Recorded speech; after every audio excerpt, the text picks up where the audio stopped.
Virgo, hello there, my beautiful friends. We're going to do your general tarot reading for mid-June 2022. Thank you so much for joining me today. You know I appreciate each and every single one of you. So let's get right down to business here, my friends, and start this reading off nice and smooth with an oracle card just to test out the energy and see what's going on with my lovely Virgo friends, my guides. Talk to me. Let's see what we got. And yes, I hope you're all doing fantastic. We're just going to take a quick look at this first card as usual. Then we'll get into the full tarot reading itself. And at the very end, I'll pull you a bonus card with the Shadowland Tarot just to see what might be in the shadows for you or what shadow work you can lean in on, which is always interesting, especially when it links to the reading. But let's get this first card out here for you. See what's going on for Virgo, please, my gods. Quick, thank you. Okay, we have our good friend, the Little Mermaid Ariel card showing up. I love when she pays us a little visit. Okay, so yeah, maybe your head's in the clouds a little bit. Maybe your imagination's running a bit wild, but it could mean other things. Now, before we really dive into that card, if you're new here, I'll be speaking about the June subscriber surprise towards the end, so you might want to check that out. Also, if you're active on social media, my handle across the board is at Kyle of Cups. I'm pretty much on everything except Facebook, so please feel free to hit me up. But into the reading we go. When we look at this card, first off, it's aesthetically beautiful. I just love how it looks with these deep blues.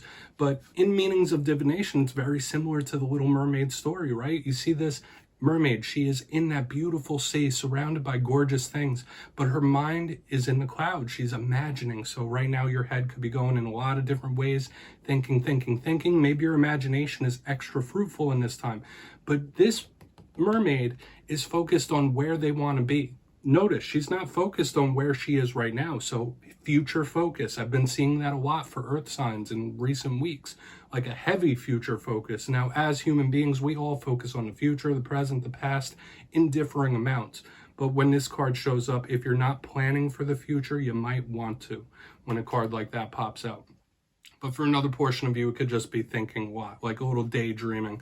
But let's get into tarot here. We're going to get you 3 cards into upright, then we'll intuitively clarify.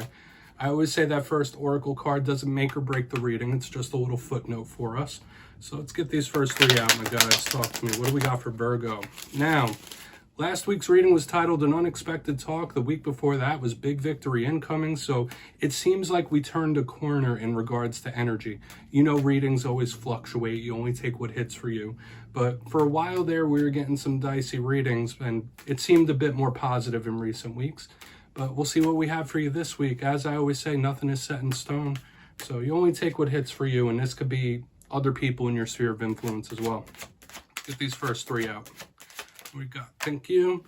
All right, yeah, we have the Knight of Pentacles. Interesting, quick switch type of energy because 2 cards popped out together. We have the Knight of Pentacles, which was the first card in the Capricorn reading as well. So interesting. We also have the Fool card. So 2 completely opposite energies. Something might pick up steam really quick or go from like stop to like go really, really fast. We'll talk about it more. Let's get one more out. Interesting play. Okay, we have the Hermit, which is the card that represents you. So Virgo, in this reading, we're absolutely going to need to clarify these because 2 of the 3 cards are cards that represent you, could represent the self, okay? Especially if you're linked to another earth sign. But we'll move through these. I'll give you the classical meanings and archetypes before we get into the juicy clarifications. In position number 1, the Knight of Pentacles. Like I was already saying, this is a card that could represent you or another earth sign. Okay, Knights are generally about progress. They're about movement. This one is the slowest one. It's slow, it's meticulous. Yes, it could also be a messenger, so it could speak about communication and talks. But this one is very detail-oriented and meticulous, so maybe that's a mode you're in right now, slowing something down, taking your time. For another portion of you, something might just not be moving to your liking. But like I was already saying, in my specific style, when we clarify this, it could represent either an emotion you're feeling or something coming towards you. Moving to the center, we have the Fool card. So that quick switch of energy, we have like stop, like pretty much no movement at all, into like bounding, fiery, explosive type of energy with the Fool. This is somebody that's ready to go, ready to get something going. Now, this could represent a prominent Aries in your life whenever we have the Fool card.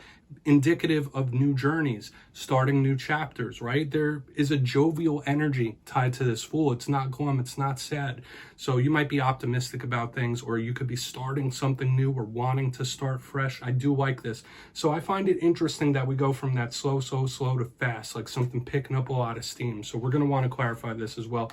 But the Fool always has a bit of a warning, okay? It's about not being too spontaneous, a little warning against spontaneity. So we're going to have to see the clarifier. But moving to the very back end, we have the Hermit card. Now, if you watch tarot, you know the Hermit is the card that represents you. I remember a few months back, I dressed up as the Hermit for Halloween during some of the October readings. Had a fun time doing that. But the Hermit is a dualistic card, just like most of them are. But this one is like straight down the middle dualistic. It could mean somebody that is very wise with a lot of knowledge, a lot of mastery. A lot of you could be doing soul searching in this time, looking within, tapping into that spirituality. But on the inverse, this card could represent somebody that's a bit reclusive, pulled back. You might be having issues with those around you. But since this is a Virgo reading, this is a very prominent card in the spread that we're going to want to look deeper at. Now, another thing with the Hermit is some of you, it can represent the dark night of the soul, where the universe is throwing tests at you, test after test, to urge you along the trail of metamorphosis. But we're going to dive deeper on all this, Virgo. Let's jump in and clarify. Okay, so let's shuffle these cards up one time for you and see what we got going on here. My guides, talk to me. What do we got? This is an interesting one this week, Virgo. Just talk to me. And yeah, this is where I go intuitive with the message, which means I just tell you how it feels to me. So feel free to do further research or rely on your base knowledge of tarot, because as you know, every single reading is about the reader's interpretation, and I'm just giving you mine. We're going to go in on this Knight of Pentacles. As always, if you read tarot yourself, that's why this box is here. Please feel free to play along. If you're feeling any messages from the spread, you could just drop it down below. I don't mind. So let's see what's going on here with that Knight of Pentacles. Really interested in this reading. Wow, that was it. All right, I like that. Slowly moving towards success with the Nine of Pentacles. This is good. A lot of you might feel okay where you're at. So this is really interesting to me, because we do have a card of like slow and steady progress, but then that boom over there with the Fool. Now, the Nine of Pentacles is grounded. It is about material abundance. It does share similar archetypes to the Empress, so this could represent something really nice coming towards the Virgo collective. We saw it a couple weeks ago with the big victory incoming. This is a similar triumphant type of energy that good things could be in the pipeline for you. A lot of you could experience a big influx of money.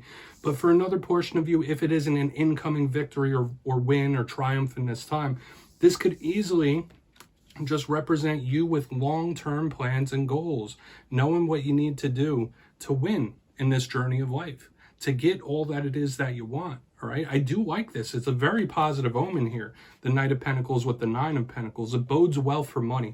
Now, a lot of you could be really focused on earthly things in this time, whether it's matters of earthly events, what's happening around us. For another portion of you, it could be a big focus on work, job situations, stuff like that, but it bodes well overall. So even if you are experiencing issues in those areas, I'd say stay optimistic.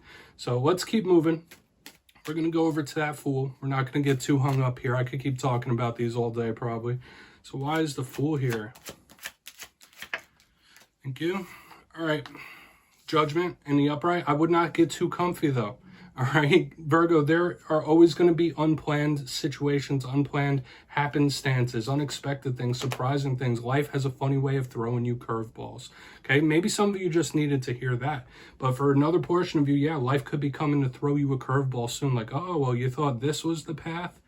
Time for a quick change, time for a quick shakeup. Judgment is very transformative. It's usually the universe giving somebody a kick in the pants to make a move, take an action. So it's interesting that even with the clarifiers, we go from something very sturdy, very steady, into heavy change. Like, it's almost a little jarring. It's almost a little shocking and volatile here, but not necessarily bad. A lot of you might need to make a firm decision about someone or something as well. But I do like this. It is change, and I don't feel like it's negative here with the Fool and Judgment. Like, it's a nice feeling, even though it's fast, even though it's a little bit jarring. Okay, so just know life throws you curveballs, and you could be experiencing them in this time for sure. Now, I did see it last week. The reading was titled An Unexpected Talk, but I don't really feel like this is speaking about communication.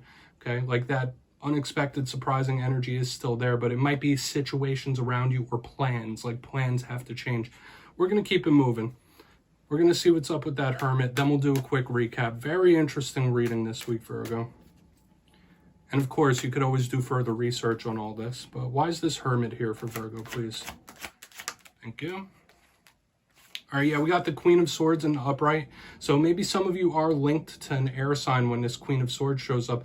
A lot of you could be about your business right now, taking no BS, no games. Because like I said, in a Virgo reading, the Hermit could represent a way that you're feeling. And if you're not linked to an air sign, which is Aquarius, Libra, Gemini, when I see the Queen of Swords, she is analytical. She is strategic. She is no nonsense, no games, and extremely shrewd, okay? So to me, she is always having a level of seriousness to her, like about business, no games, no BS. So some of you might just be like that in life. I mean, I feel like I saw something similar a couple of months for you guys where it's like, all right, I'm not playing games anymore. Like with people around me, with situations, I'm keeping it business. Like no games, no BS. All games are over. All games are done when I see this Queen of Swords underneath the Hermit.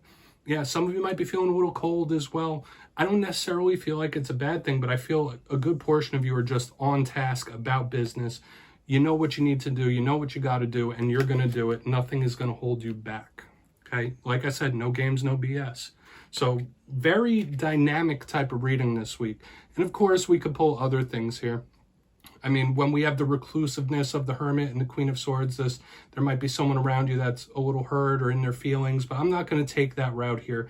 Let's do a quick little recap, then we'll get into the shadow card. If you kindly look in the box, Virgo, position number 1, very positive omen. We have the Knight of Pentacles with the Nine of Pentacles in the upright. For a portion of you, this could be a nice influx of money or good stability when it comes to earthly matters. You could be just focused on getting those pentacles up. You could be focused on work situations, things like that. Or you could feel like you have a solid plan for success. However, as we move over, we have the Fool card and Judgment. Extremely action-oriented. Like I said, the move from this solid energy into this transformative energy was a little jarring to me. So just know life will always throw curveballs, the unexpected, the shocking. And it doesn't necessarily feel like it's a bad thing, but even if you have things planned out to the T, you should be ready for certain changes in life, especially in this time. For some of you, there could be big changes and shifts coming in, especially ones you don't see coming. But moving to the very back end, we have the Hermit, we have the Queen of Swords in the upright. If you're not linked to an air sign, like I was saying earlier, you could just be about business. No games, no BS. You're not playing games with no one. You're keeping it strictly business and on task, okay? It could be a little cold as well, but I just get someone who's about their business right now. So please take a screenshot if you want to look into that further. We're going to get you one shadow card real quick. So let's shuffle it up. We're using the Shadowland Tarot, which I love to use in these readings. Guys, talk to me. What's in the shadows for Virgo? And yeah, even if it's a positive card, we're going to look at the inverse like we do every week. So let's see what's in the shadows for you. Whether it's something that's been there for a while, whether it's something new. Only take it how it hits for you. Yeah, there we go. Okay, we have the Three of Pentacles. So yeah, I did see that big focus on the money, the Pentacles. And when we have the Three of Pentacles, this doesn't necessarily have to focus only on you. So interestingly, in the main part of the spread, there was a big focus and highlight on Virgo itself.